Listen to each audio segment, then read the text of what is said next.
Kinukumpuni na ng Maynilad ang nasira nilang tubo sa bahagi ng IBP Road sa Quezon City na nagpabaha roon. Para sa detalye, may unang balita live si EJ Gomez. EJ.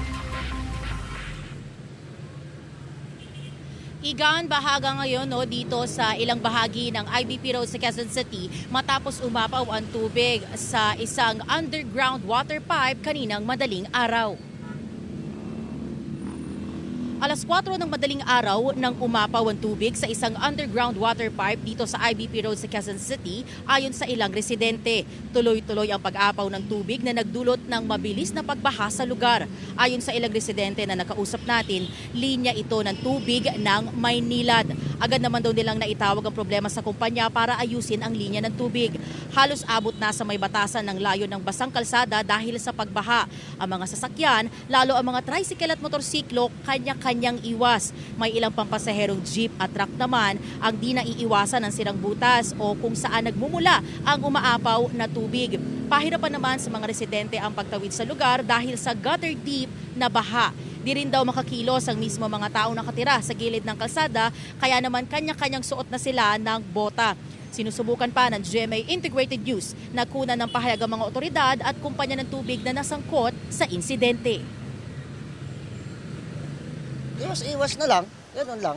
Yan, iiwas yung tao, iiwas kasi baha nga, halimbawa yung tumatawid dito, iiwas talaga doon kasi mabasa sila. Yan. Ayusin nila, siyempre. Gano'n lang naman yun. Oo nga, hindi kami masakyan kasi baha eh. At saka lagi ho nasisira yan, laging ginagawa. Paulit-ulit. Minsan may na na dyan, may tumaob na tricycle. Kasi na-shoot yung gulong dyan.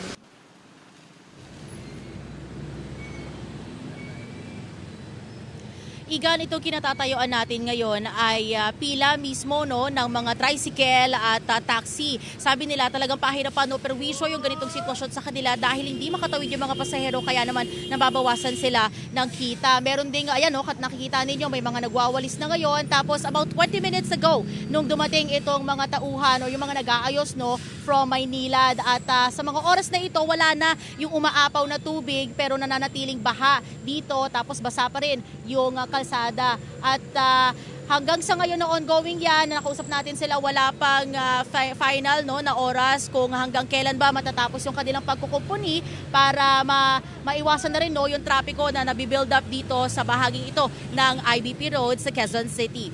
Yan ang latest mula rito sa Quezon City. Ito po si EJ Gomez para sa GMA Integrated News.